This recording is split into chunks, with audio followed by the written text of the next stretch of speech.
A natureza da realidade pessoal. Um livro de 7. Capítulo 5, parte A. A constante criação do corpo físico. Capítulo 5. Pausa. A constante criação do corpo físico.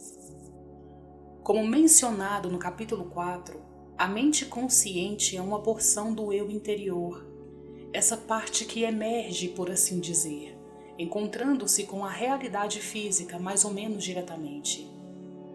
Vocês estão principalmente preocupados agora com a orientação física e a materialização corpórea da realidade interior.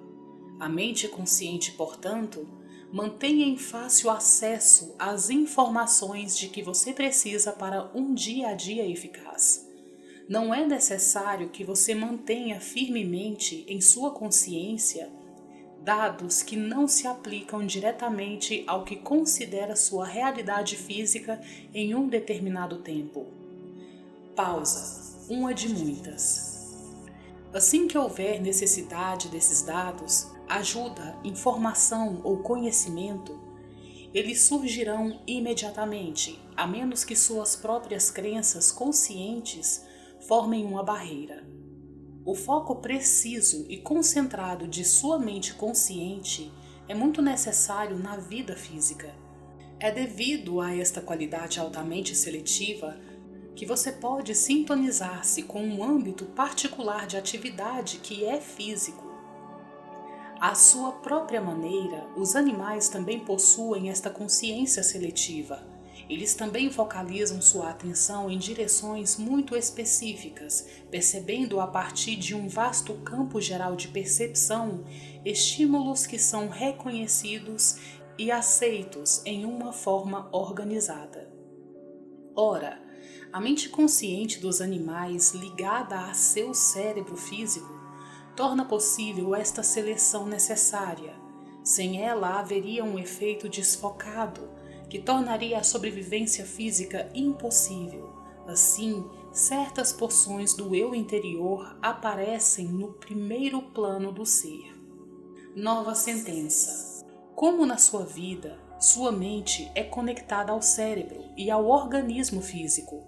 Ela é automaticamente sintonizada com uma realidade corpórea e naturalmente ignora de certa forma alguns dados não físicos que se encontram em qualquer campo de percepção. Muito simplesmente, o pensamento não permite a estes dados imateriais atingir os sentidos físicos. Eles, os dados, são então bloqueados. Torno a dizer que isso é muito necessário. Há algumas informações e alguns dados que não se aplicam à realidade física.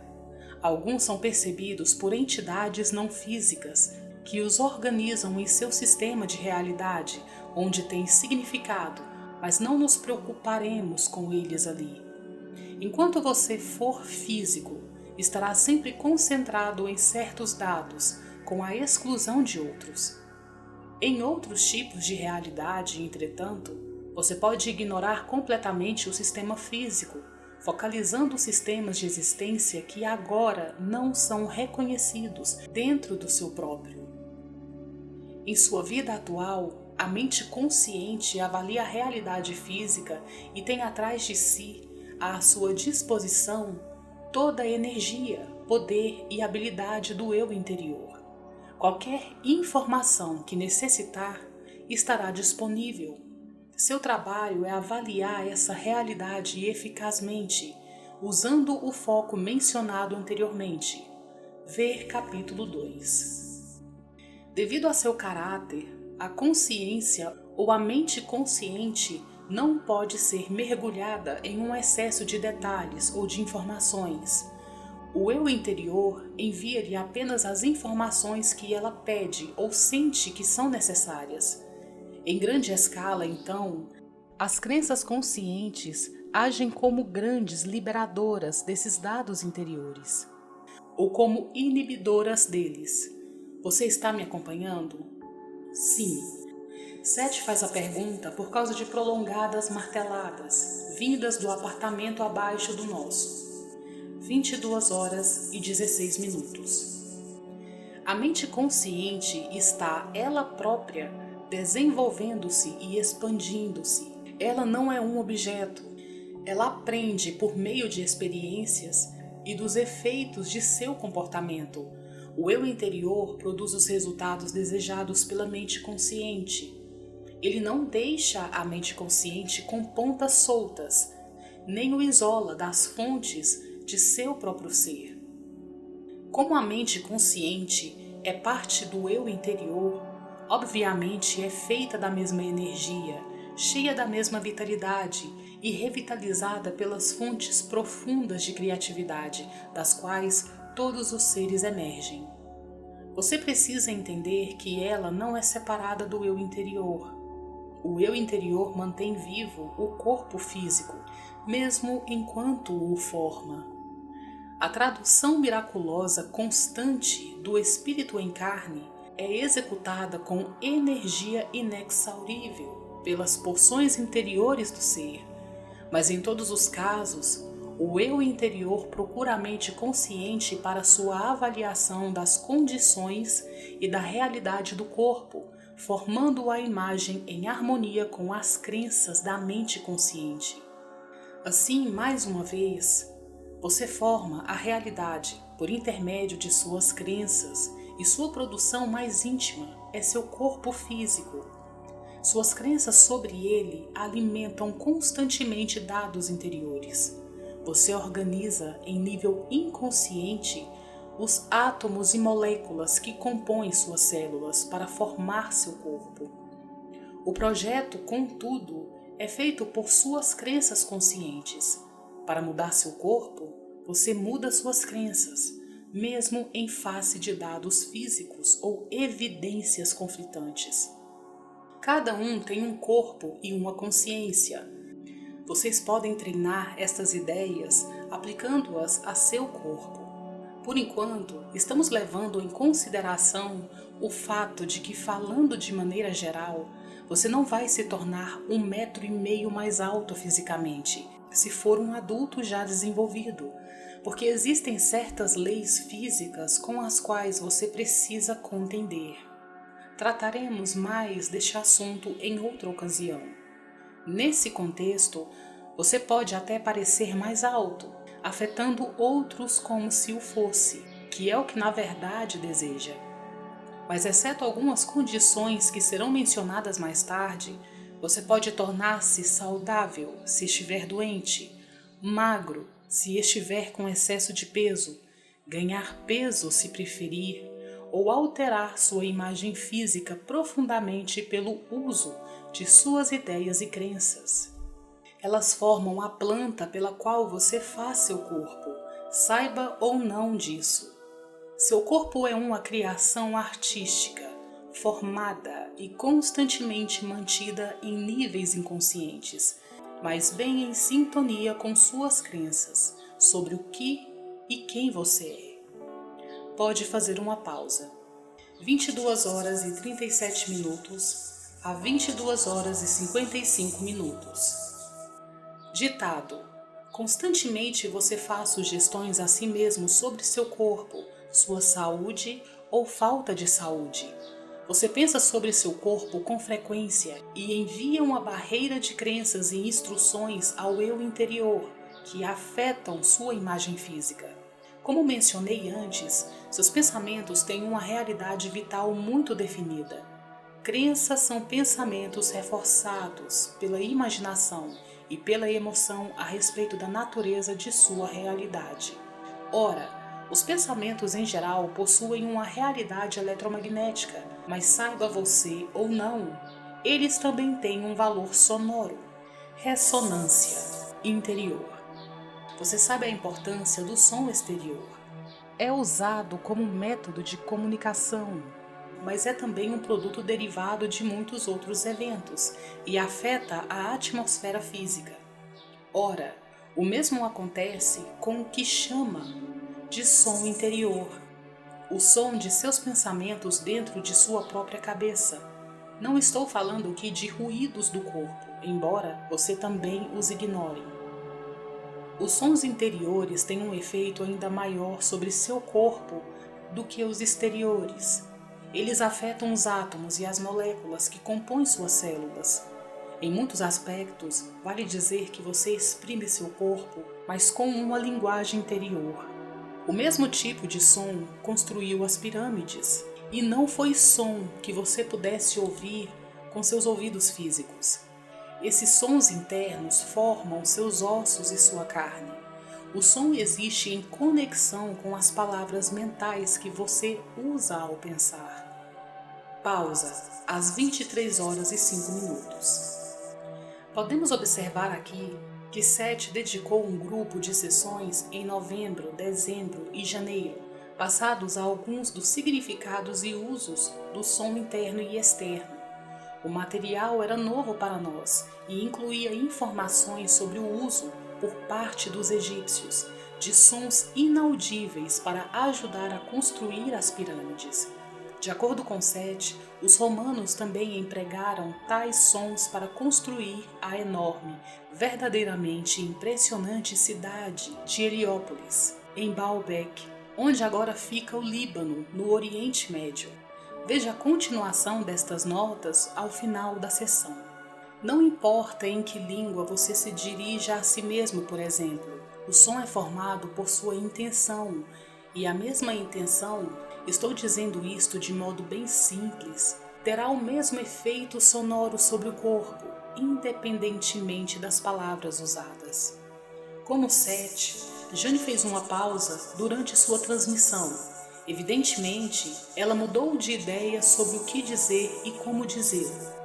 Mas geralmente você pensa em sua própria língua, e assim, em termos bem práticos, as palavras e a intenção se fundem. Para todos os propósitos práticos, portanto, os dois são um. Quando você diz "estou cansado", mentalmente não está apenas enviando mensagens silenciosas a si mesmo. Digo mensagens em vez de mensagem, porque a afirmação geral é dividida. Muitas porções do corpo precisam ser afetadas para você se sentir cansado, mas além disso, o valor do som interior das mensagens afeta automaticamente o corpo exatamente dessa forma. O que você deve fazer então, caso sinta-se cansado? Esta é sua avaliação consciente da realidade de seu corpo. Em um determinado momento, você quer mudá-la a fim de não reforçá-la. Em vez disso, você diz mentalmente que o corpo pode agora começar a descansar e renovar-se. Você toma o julgamento inicial como uma coisa normal, sem reafirmá-lo, e em vez disso, sugere que ocorra uma cura positivamente. Você pode, se as condições o permitirem, descansar fisicamente, deitando-se ou fazendo quaisquer ajustes que pareçam apropriados. Se não for possível, então várias sugestões de que o corpo pode revitalizar-se lhe trarão benefícios. Dizer a si mesmo repetidamente que está cansado, porém, irá reforçar essa condição. O valor do som interior, da sugestão contrária, automaticamente começa a revigorar-lhe o corpo. Está na moda agora pensar em poluição sonora, mas o mesmo tipo de circunstâncias ocorre com o som interior, particularmente quando seus pensamentos interiores se contradizem, são confusos e fortuitos. 23 horas e 23 minutos. Instruções diferentes e muito conflitantes são então dadas ao corpo. Como deve saber, o ambiente interno do corpo muda constantemente e é você que o muda. A mudança é muito necessária e, por via de regra, o equilíbrio geral do corpo é mantido. Entretanto, as sugestões que você faz muitas vezes não são claras nem vantajosas, e suas crenças determinam em grande parte o tipo de informações que você envia a esse ambiente. O eu interior sempre tenta manter o equilíbrio e a saúde do corpo, mas muitas vezes suas próprias crenças o impedem de vir em auxílio com até metade da energia que lhe está disponível. Em geral, somente quando você está em terríveis dificuldades é que abre as portas para esta grande energia, quando está muito claro que suas crenças e seu comportamento prévios não funcionaram. Você tem à sua disposição os meios para garantir sua saúde. Meu amigo Joseph, como Seth me chama, levantou um ponto a respeito disto antes de nossa sessão. Ele queria saber por que tanta gente nesse país usava óculos. Queria saber se as pessoas que não conheciam óculos e que de repente eram introduzidas a eles desenvolviam a necessidade de usá-los. E a resposta é sim. Muitas pessoas recebem óculos para corrigir uma dificuldade visual quando ainda jovens. Em muitos casos, os olhos se corrigiriam sozinhos. Os óculos podem impedir essa autocorreção, fornecendo uma muleta que enfraquece ainda mais os músculos dos olhos, por exemplo, cristalizando o problema.